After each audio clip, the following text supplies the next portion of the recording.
Hai kaum milenial, perkenalkan nama saya Ferry Ferdinand dari program studi Agroekoteknologi Universitas Brawijaya. Pada kesempatan kali ini, saya akan membahas mengenai perubahan sosial yang mengakibatkan permasalahan regenerasi petani. Sebelumnya, kalian pada tahu nggak sih perubahan sosial itu apa?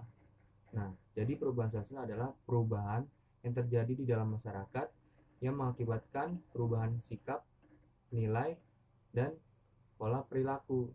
Nah, sedangkan regenerasi petani menurut Contegerges 2014 adalah proses transfer petani tua ke generasi penerus atau petani muda. Permasalahan regenerasi petani Indonesia sangat penting loh.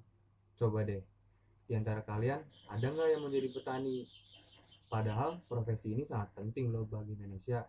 Apalagi saat ini Indonesia lagi krisis regenerasi petani.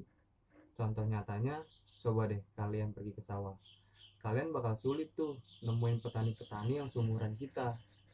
Nah, oleh karena itu, Bapak Penas bilang bahwa kemungkinan di tahun 2063 kita tidak ada petani lagi. Kok bisa? Bapak Penas bilang tahun 2063 kita tidak ada petani lagi, padahal negara kita negara agraris. Nah, sebenarnya apa sih faktor penyebabnya?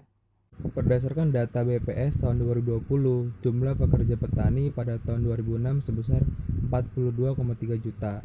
Namun, pada tahun 2020 sebesar 38,23. Hal ini menyatakan bahwa terjadi penurunan jumlah pekerja petani dari tahun 2006 hingga tahun 2020. Hal ini sangat miris dikarenakan negara kita adalah negara agraris. Namun, pada setiap tahunnya jumlah pekerja petani terus mengalami penurunan. Berdasarkan data BPS tahun 2018, setelah mereka mensurvei 17 juta petani dan digolongkan dalam beberapa kelompok usia, maka usia dari 45 sampai 50 tahun sebesar 7,8 juta dan mengalami penurunan menjadi 6 juta pada kelompok usia 30 sampai 40 tahun, dan lebih mirisnya lagi usia seperti kita sebesar 2,8 juta.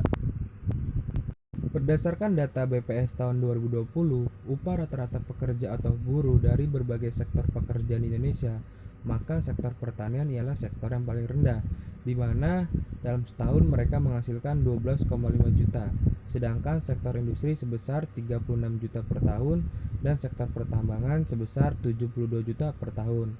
Dari upah rata-rata pekerja ini, maka dapat disimpulkan bahwa sektor pertanian ialah sektor yang memiliki kesejahteraan rendah dibanding sektor-sektor yang lainnya. Nah, hal tersebut juga dibuktikan oleh wawancara yang saya lakukan kepada salah satu kaum milenial. Nah, wawancara tersebut seperti ini. Oke, menurut lo kenapa sih anak muda kayak kita nggak mau jadi petani? Menurut gue pribadi ya, anak muda kayak kita tuh nggak mau jadi petani karena pekerjaannya kurang menguntungkan di masa depan. Dan juga kalaupun gue ingin menjadi petani, gue nggak punya lahan buat mengelolanya. Oke, menurut lo nih, jadi petani atau berusaha di bidang pertanian menguntungkan nggak? Kalau untuk berusaha di bidang pertaniannya menguntungkan menurut gue. Apalagi di masa depan itu lebih banyak menggunakan teknologi kan. Kalau untuk jadi petaninya kurang. Pandangan lu terhadap petani itu gimana sih? Pandangan gue terhadap petani itu uh, kurang kurang diuntungkan untuk saat ini ya oleh masyarakat dan juga sering dianggap rendah oleh masyarakat. Namun kalau nggak ada jasanya juga kita sebagai masyarakat juga nggak bisa ngelakuin apa-apa, apalagi nggak bisa makan nasi, nggak bisa makan nasi.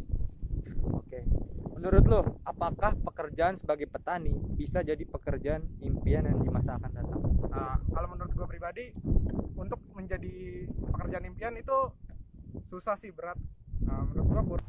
Nah, dari video wawancara tersebut dapat disimpulkan nih bahwa faktor gaji, faktor lahan pertanian, faktor kesejahteraan adalah faktor utama pertimbangan mereka untuk terjun ke pertanian. Padahal Sapariati tahun 2008 menerangkan bahwa sektor pertanian merupakan sektor yang potensial untuk dikembangkan. Akan tetapi belum didukung oleh sumber daya manusia yang memadai dan bahkan cenderung menurun. Dan disebabkan oleh pendapatan sektor pertanian yang kurang menjanjikan dan secara sosial masih dipandang rendah. Kondisi ini membuat generasi muda mengalami penurunan minat dan enggan masuk bidang pertanian. Mungkin itu saja yang bisa saya sampaikan. Sekian, terima kasih. Jangan lupa like, komen, dan subscribe ya teman-teman.